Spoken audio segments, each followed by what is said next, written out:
I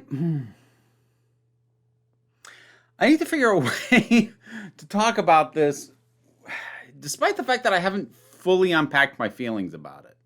If this was a show that I was willing to dedicate more time into analyzing, like the way I do with, say, Doctor Who, maybe I'd wait longer to put this out, but I've got too much other stuff to do, so I need to just go with what I'm feeling right now. Peacemaker, episode 7. So it didn't do what I'd hoped it would do, which, oh boy, I guess I'll address that first. I'm getting into proxy fights with the comment section. Okay. So last time I talked about concern that the show was not going to properly interrogate how well this world functioned.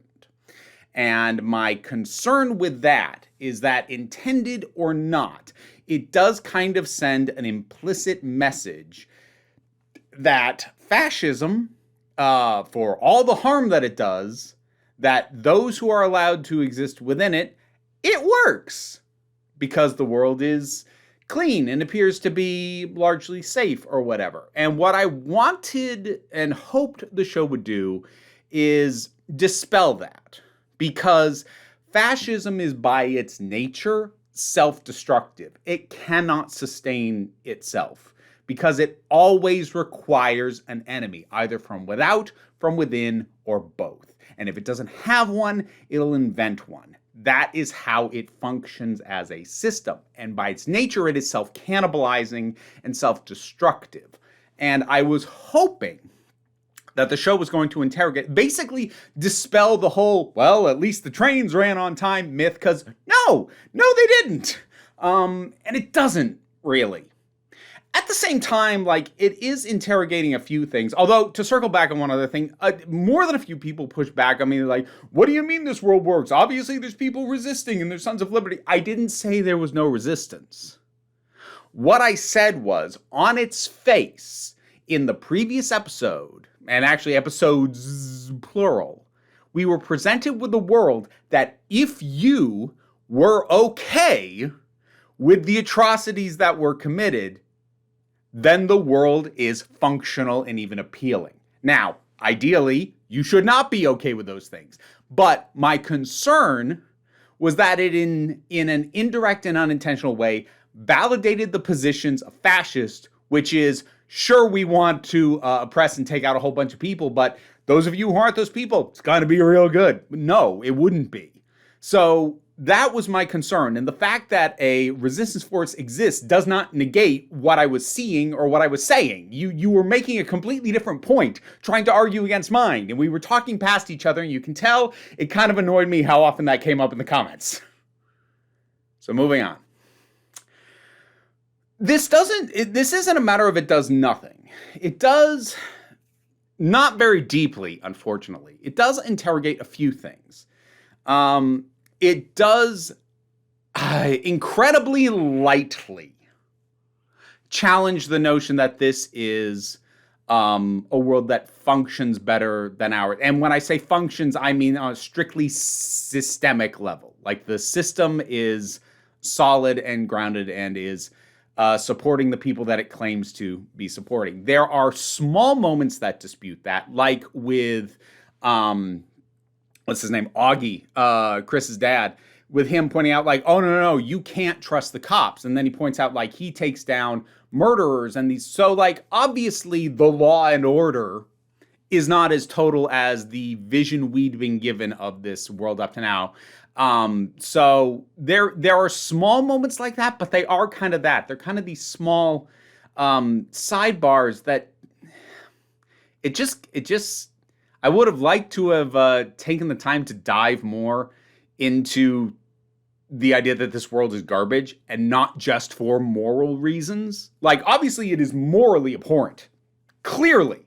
But I kind of was hoping it would dip more into, yeah, it also functions like garbage. And not just because of the horrific abuse of human rights that is going on behind the scenes, which is another thing we are told and not shown. I mean, I could argue whether or not how pleasant it would be to see that, but it is a little odd that they tell us that, and that is all they do. The idea that the society functions on the labor that comes out of camps that people like Adebayo would be put into. So it is kind of a we're told we're not shown issue. Overall, pretty much all the stuff that I wanted is brought up, but it is mentioned and not put on display. So I'm a little mixed on that. I'm also the scene between Adebayo and Judo Master really frustrated me. When they were playing Scrabble. Was that what it was? And I know Adebayo is his best friend, but the swiftness with which she was willing to say, I bet Chris didn't even notice. And then okay, look, I am someone who has made the point overall. I don't have an issue with certain messages being made with the subtlety of a brick to the face. But there are still more eloquent ways to hurl that brick than others. And by that I mean I really hated her line when she said, maybe this world isn't that much different from ours. I hated that line because it was so on the nose. It felt like a Band-Aid over the fact that the show hadn't really done the legwork to back that up. I don't doubt it. I don't doubt the sincerity of either the line or the intention behind it. I do think that the show didn't do the legwork that gave us the supporting evidence to show that she was right, as opposed to her just saying, hey, message. I think maybe here's the addendum I'm going to add. I don't have a problem with something making its point and delivering its message unsubtly, brick to the face, as I said. That having been said, you do still need to have all the supporting, maybe slightly more missable stuff. That needs to all be there as groundwork. And so that the brick to the face is for the people who didn't get it up to that point, as opposed to the main method by which this message is delivered at all. And that's kind of what I felt here. Again, I'm not saying no work was done, but I don't think nearly enough work was done for that line to land like anything other than a Band-Aid. I don't disagree. I agree with the sentiment. I would have liked to have seen that sentiment on display and proven, as opposed to simply talked about. And again, we're in a tell versus show scenario. And understand, show don't tell is not even as hard a rule as a lot of people act like it is. There are times that telling is absolutely the better option, but there are some times, even if telling is okay, you have to back it up with some degree of showing, and I don't think this episode did it enough. There is other stuff that I like in here. I like that they figured out that they could bring Fitzgibbons back as the cop. I like that. That was a neat moment. I still love Vigilante with himself. Honestly, I could watch a show that was nothing but that. I love the two of them together. That's phenomenal. That stuff's so good. I really like the moment with the two of them on the couch. One of them's like, I couldn't just stand by and do nothing while these fascists ruled the world and oppressed everybody. And then the one from the main universe goes, yeah, that's exactly how I feel when I see graffiti. That's not your wall. And the one from this world's like, yeah, I don't think this is the same. And I'm like, yeah, no, you're right. But at the same time, it is kind of an affirmation that Vigilante is just, Adrian's just gonna be like this. It's just a question of whether he is pointed at something that more deserves his violent response. And apparently in our world, the answer is no, not really. That is not to say we do not have oppressive forces that he could be pointed at, but also he's not going to leave.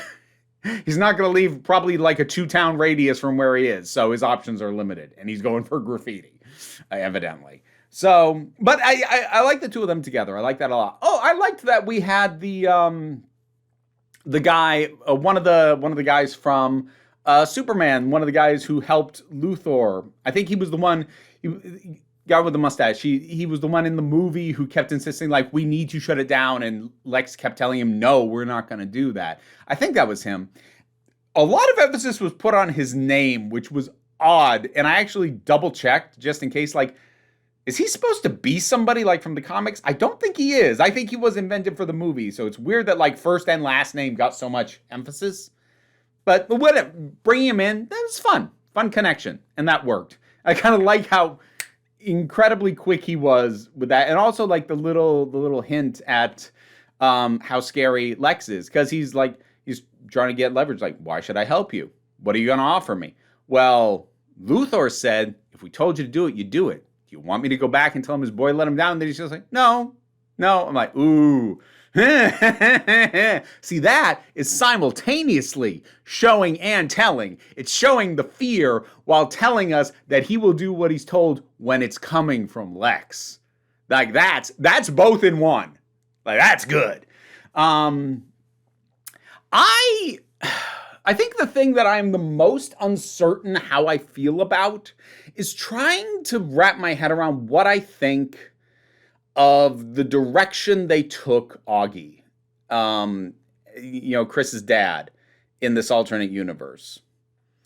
I like the idea of what he is representing, which is someone who feels unequipped and incapable of taking on what he knows to be an unjust system, and so instead is focusing on smaller things that he can control. That is, I think, a really interesting perspective to bring up. And again, it's something I would have liked to have seen further interrogated, because it is the response from people who feel powerless in the face of the worst things going on in the world. And that is representative of a lot of what is going on today. It's forgive me as I get political while talking about the show in which Nazis took over the world in a dimension. Sorry, politics are going to be a thing. But, that level of frustration is one of the things that I often see tripping up folks on the left. Not necessarily politicians, but, people who want to push back, but feel like I can't do anything about all that. And that is where you sometimes, I'm not saying this is the only way it manifests, but that is sometimes where you get people over-policing language or morality, or you get these weird Puritan notions coming from leftists when it comes to things like certain fictional works. They're like, oh, no, you can't engage with that. And it's like, okay, I feel like you are this zealous about that because you feel powerless to deal with the far bigger problems. And so it's a perspective that to put into the character of Auggie, I think is interesting and was worth exploring. We're not going to get a chance to explore it, though, because he got killed. So again, but at the same time, like I also, okay, here's the other thing I'm really going to praise. The emotional work from John Cena as Chris is phenomenal. One of the moments that helped me at least feel better about what was, because like something was sitting off for me with Auggie about the fact that like, okay, but given what he's like in our world, having him be this more sort of gray kind of area where like, it's arguable he might not even be fully fighting to uphold the system. We don't know enough about what they do there. I feel like they've crammed too much stuff into this that they have not spent time digging into. But anyways, like I'm pretty sure James Gunn said there was like a season worth of stuff in these last 3 episodes, and he's not wrong, but I don't think that's a compliment. I think this needed more room to breathe. Anyway. So I wasn't sure how I felt about, him being this noble might be an overstep, but certainly more defensible human being in this situation. Partially, and I think part of the reason it felt weird because we were just starting to get information on that, and then he gets killed. It's the kind of thing I think I could have been fully sold on if there was more time. But what helped, and what at least moved me to a more ambivalent leaning positive direction or at least positive with the intention of some of what was going on, was Chris's reaction when he finds out that his dad doesn't believe in the Nazi ideology. You know, his reaction of, my dad's, he wasn't a Nazi. He had to sell a lot in that one line, in that one expression. He had to sell losing a version of his dad again, realizing that this one is not as bad as his, and realizing that the white supremacist, fascist, Nazi tendencies of his dad were not innate to who Auggie is in all dimensions. Weird little comparison. There was a Hell of a Boss short a little while ago that had the character of Moxie go on a mission where he saw like this mobster and his son, and he made a lot of assumptions about that relationship because he has a very bad relationship with his own mobster dad. And with how things pan out at the end, the dad he's observing, actually, like, he's a bad guy, but he's a good father. And Moxie, when he gets back home, kind of confides in Millie, like, I'd always assumed that my dad was like that because he had to be, because of the world he lived in and what he did. But he didn't have to be. I just saw somebody in those same circumstances who wasn't like him. My dad didn't have to be a piece of garbage, but he was and is. And I feel like Chris and John Cena is putting that same emotional conflict into just that line. He wasn't a Nazi. It's that realization of his dad is even worse than he thought because he didn't have to be that. He just saw a possible alternative, not as far away from his own dad as I'm sure many people would have liked. But, and when I say many people, I don't mean viewers. I mean like people in his circumstances, his fantastical circumstances. What am I even doing now? But like, he was better. He was a better guy who was willing to listen, had a decent head on his shoulders, and was willing to think things through, and who wasn't a Nazi. Chris's dad was. And he didn't have to be. It was a choice. And he sold the emotion of that really well. And when he had his breakdown as Keith was getting nearly killed, wow. So I can see that more emphasis in this episode got put on the emotional impact on the characters involved, Chris in particular, than it did on exploring this world that we were put into. And I understand that choice the vast majority of the time. I just think in this case that the time that wasn't with Chris could have been better allocated to just give us a deeper look at some of these dynamics, some of these characters, and some of this setup and world. Too much stuff is getting brushed off with lines, with single lines. And it's just not quite landing right. It's not a face plant. And it doesn't fail in a way that leaves me going like, oh crap, this is exactly what I was worried about. It's not, but it just doesn't quite fully overcome all of my concerns either. It's trying to. So it seems to be aware of the things I was concerned about from the last episode. I just don't think the things that it does fully accomplish taking the curse off it, if that makes sense. I did I did like Chris's little moment when Hardcore is like, and the giant mural of Hitler, and Chris is like, I don't know how I didn't notice that. Because, yeah, like, again, like the Nazi flag itself from the end of last episode, it should be that blunt. Like, dude, this is how obvious it was and you didn't notice. And we've got one more episode that may or may not interrogate, his failure to notice that. I don't think it will. I think it's going to be more involved in his personal breakdown on his sort of, I guess, assumption will be the word I'll use at this point, that he is the problem. And that's, as a character, that's a thing worth exploring. That's a depressive headspace that I think John Cena is going to be able to explore very well. But at the same time, I just, I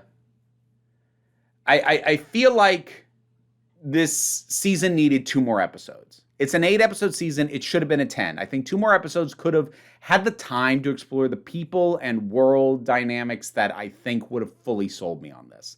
It doesn't quite get there. Like, most of the components are there, or at least are mentioned. So I know they were in James Gunn's head. I just don't think they all pull together and pull their weight. God, how angry are people going to be at me for this one? People got annoyed at me last time. I don't know, man. Peacemaker, episode 7, penultimate episode. What did you think about it? Whatever your thoughts are, drop something down in the comments. Let's talk about it. Patreon pays the bills and enables me to do this as my living. Even if you can't help me out that way, like, share, subscribe. Those all help. Don't worry too much about it, though. We take a relaxed attitude around here, so you can just come on back next time you need a break.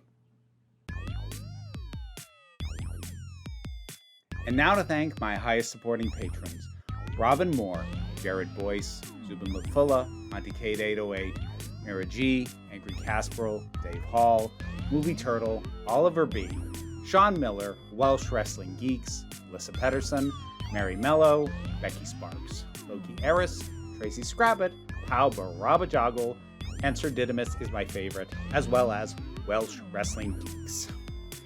So, folks said they wanted the rats back. Here they are. I really should have not worn something that exposed this much skin. Their nails are sharp. Ow. Oh, you guys. Get back here. Butthead.